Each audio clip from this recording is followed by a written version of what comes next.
नमस्कार विद्यार्थी मित्रांनो, आज आपण इथे BA तृतीय वर्ष वैदिक साहित्याच्या पेपराचे अध्ययन करणार आहोत. त्यामध्ये मुख्य वेदाची परिभाषा, वेदाशी संबंधित आपण माहिती इथे बघणार आहोत. बघा, इथे आपण आपल्या स्क्रीनवर मराठीमध्ये विस्तृत आणि छान माहिती इथं आपल्यासमोर आहे. मी तुम्हाला वाचून दाखवतो. वेद, जे जगात नाही ते वेदांत असे म्हणतात. वेद हे भारतीय धर्माचे व संस्कृतीचे मूलाधार ग्रंथ आहे. मंत्र ब्राह्मणयोर वेद नामधेयम अशी वेदाची व्याख्या करता येईल. म्हणजे मंत्र आणि ब्राह्मण या दोघांचं काय आहे, वेद नाव आहे असं हे म्हणतात. जगातील पहिले साहित्य वेद हे मानवसृष्टीच्या आधी परमेश्वराने मानवाच्या कल्याणासाठी निर्माण केले आणि म्हणूनच ते अनादी आहेत अशी वैदिकांची धारणा आहे.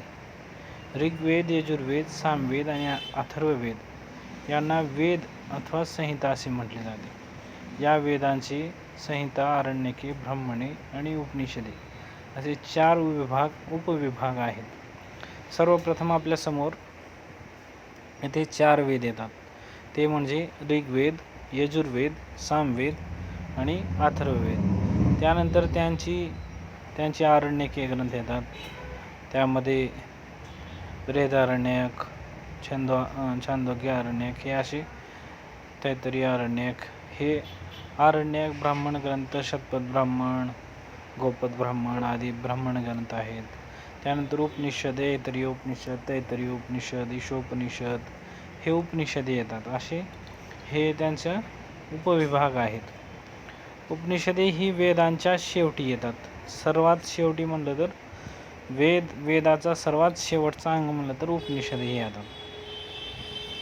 म्हणून त्यांना वेदांत असे म्हटले जाते. वेद बंगल्यावर आधारलेले संस्कृती म्हणजे वैदिक संस्कृती होय. वैदिक आपण त्यालाच म्हणतो जी वेदानुसार आहे. वेदानुसार जेवढे काही कार्यक्रम, क्रियाकलाप आहेत, जेवढे काही संस्कृती आहे, जेवढे काही सद्गुण आहेत, ते सर्व वैदिक या शब्दामध्ये उपस्थित होतात. तर यामध्ये वेद हे आपले सर्वाधिक प्राचीन साहित्य मानले जाते. वेदांची निर्मिती अनेक ऋषींनी केली. वेदामधील काही सूक्त हे स्त्रियांनी रचलेल्या आहेत. सूक्त आहेत काही, सूक्तामध्ये काही असे ही सूक्त आहेत ज्यांची निर्मिती स्त्रियांनी केली आहे. जसे लोपा, मुद्रा ही अशा स्त्रिया पण होत्या, त्यांनी पण हे मंत्रद्रष्टा झालेले आहेत. त्यानंतर वैदिक मारण्याची भाषा संस्कृत ही होती. वैदिक मंत्रांची भाषा इथे थोडीफार चुका आहेत भरपूर, त्याची आपण समजून घेऊया. ते टायपिंगमध्ये मिस्टेक होते इथे. वैदिक जी मंत्र आहेत हे सर्व मंत्र संस्कृत भाषेमध्येच आहेत. म्हणून वैदिक लागणे अत्यंत समृद्ध आहे. ऋग्वेदात यातील मूळ ग्रंथ मानला जातो. तो काव्य रूप आहे. ऋग्वेद सह यजुर्वेद, सामवेद, अथर्ववेद असे 4 वेद आहेत.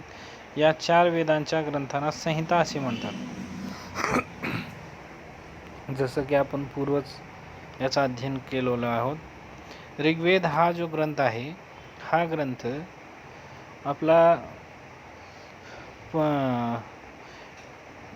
दैवीय शक्तिया जेवढ्या आहेत त्यांच्या प्रार्थनेसाठी हा ऋग्वेद ग्रंथ रचलेला आहे. जे आपण म्हणतो देव ज्यांची पूजा करतो, ते पूजनीय जेवढे काही देव आहेत ते या ऋग्वेदाच्या मंत्रामध्ये तिथे देवतांची स्तुती करून, त्यांची प्रार्थना करून त्यांची पूजा केलेली आहे. असे हे ऋग्वेदाचं हे आहे, ऋग्वेदामध्ये आहे. तर त्यानंतर सामवेदामध्ये यजुर्वेद यजुर्वेद म्हणजे यज्ञ कर्माशी निगडीत जो ग्रंथ आहे, जो वेद आहे, तो यजुर्वेद आहे. यामध्ये मुख्यतः यज्ञ कर्मकांडविषयी इथे ज्ञान दिलेलं आहे, त्यामुळे तो यजुर्वेद आहे. त्यानंतर येतो आपला सामवेद. सामवेदामध्ये गायन प्रधान जी ग्रंथ आहे, संगीत प्रधान जे ग्रंथ आहे, तो आपला सामवेद आहे.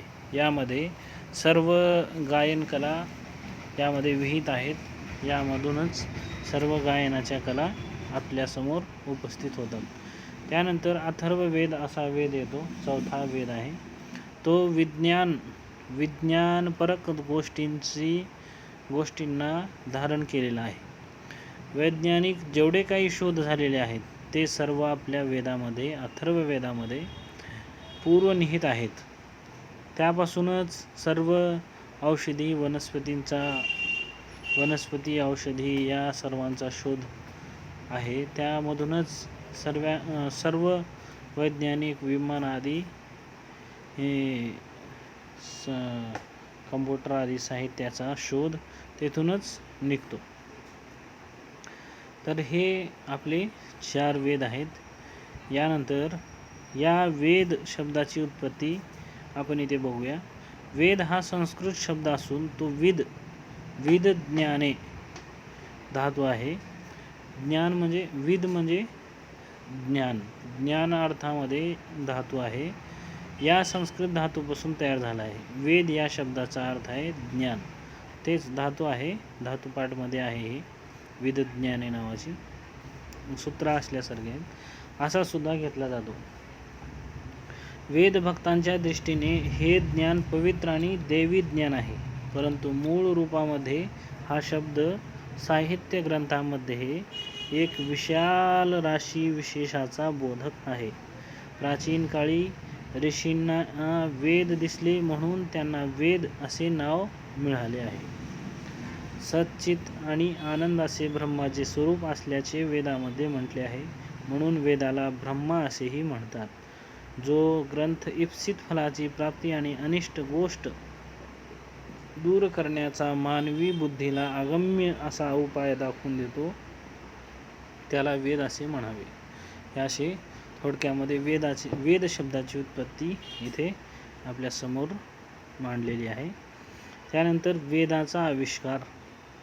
वेद असे निर्माण झाले याविषयी अनेक मते आढळून येतात. परमात्मा किंवा ईश्वर या महाभूतांचे निश्वास म्हणजे वेद होत, असे बृहदारण्यक उपनिषदात सांगितले आहे. वेद हे शब्द स्वरूप असल्याने ते आकाशातून उत्पन्न झाले असेही एक मत आहे. वेद आपला धर्म आहे. हे वेदाची निष्पत्ती कुठून झाली तर हे मंत्र जे आहेत, मंत्रद्रष्टा ऋषी झालेले आहेत, त्यानुसारच हे वेदाची निर्मिती झाली आहे. वेदांचे महत्त्व व प्रामाण्य. वेदांचं काय महत्त्व आहे?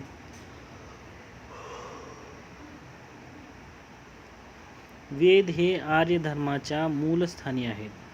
वेद जे आहेत ते सर्व आर्य म्हणजे श्रेष्ठ लोकांचा मूल स्थान आहे. वेदो अखिलो धर्म मूलम.